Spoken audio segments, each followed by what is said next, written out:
Hello, good evening. ഇപ്പോൾ ഇവിടെ സമയം രാത്രി 8 മണി കഴിഞ്ഞ് 10 മിനിറ്റ്. ഇവിടുത്തെ ഈ രാത്രിയിൽ സൂര്യൻ ഒട്ടും തന്നെ അസ്തമിച്ചിട്ടില്ല. കാരണം സൂര്യൻ അസ്തമിക്കുവാൻ ഏകദേശം ഒരു 10 മണി കഴിയുമ്പോഴത്തേക്കാണ് ഇവിടെ സൂര്യൻ ഒന്ന് മങ്ങിത്തുടങ്ങും. അപ്പോൾ സൂര്യൻ നല്ല ബ്രൈറ്റായിട്ട് ഇങ്ങനെ നിൽക്കുകയാണ്. ഞാനും എൻ്റെ സുഹൃത്തും കൂടി ഇവിടെ ഒരു നൈറ്റ് വാക്കിന് വന്നതാണ്. ഈ സ്ഥലം ക്ലെയർ ഗ്ലെൻസ് എന്നാണ് അറിയപ്പെടുന്നത്. ഇതൊരു റിവർ സൈഡാണ്. റിവർ സൈഡിൽ കൂടി ഫോറസ്റ്റിൽ കൂടി നമുക്ക് നടക്കാൻ വേണ്ടിയുള്ള 2 ലൂപ്പുകളാണ്. ഏകദേശം 1 മണിക്കൂറോളം നടക്കാനുള്ള ഗ്ലെൻസ് ലൂപ്പ് എന്നറിയപ്പെടുന്ന ബിഗ്ഗസ്റ്റ് ലൂപ്പും അതുപോലെ തന്നെ ഏകദേശം 15 മിനിറ്റ് ദൈർഘ്യമുള്ള ഒരു നേച്ചർ ലൂപ്പുമാണ് ഇവിടെയുള്ളത്. ഇന്നത്തെ ഈ വീഡിയോയിലൂടെ നേച്ചർ ലൂപ്പ് ഒന്ന് കണ്ടുവരാം. യാത്ര കുറച്ചുകൂടി മുന്നോട്ട് പോയപ്പോൾ ചെറിയൊരു വാട്ടർഫാൾ കാണാനിടയായി.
വെള്ളച്ചാട്ടത്തിനോട് കൂടുതൽ അടുത്തപ്പോൾ ആ വെള്ളച്ചാട്ടത്തിൽ ചാടി തിമിർക്കുന്ന ഒരു 2-3 ഐറിഷ് ബോയ്സിനെ കാണാനിടയായി.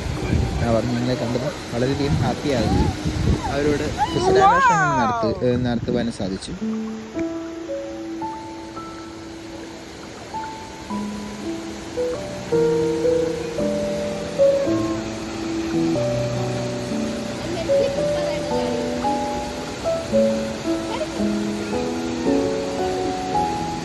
അമ്പാനെ സാധിക്കും.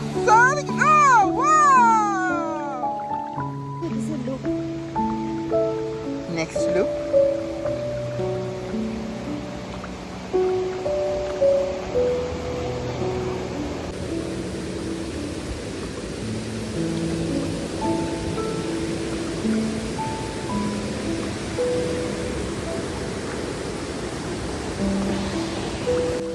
Lens loop 40 minutes walk. Nature loop. പ്രകൃതി ഭംഗി ആസ്വദിച്ചുകൊണ്ടുള്ള നേച്ചർ ലൂപ്പിലെ ഈ യാത്ര അതിമനോഹരമായിരുന്നു. അങ്ങനെ ഞങ്ങൾ നേച്ചർ ലൂപ്പ് കംപ്ലീറ്റ് ചെയ്തു. വീണ്ടും വേറൊരു ദിവസം കുറച്ചുകൂടി നേരത്തെ വന്ന് ഗ്ലെൻസ് ലൂപ്പ് കംപ്ലീറ്റ് ചെയ്യാം എന്നാണ് ഞങ്ങൾ കരുതുന്നത്. വീണ്ടും കാണാം. ബൈ.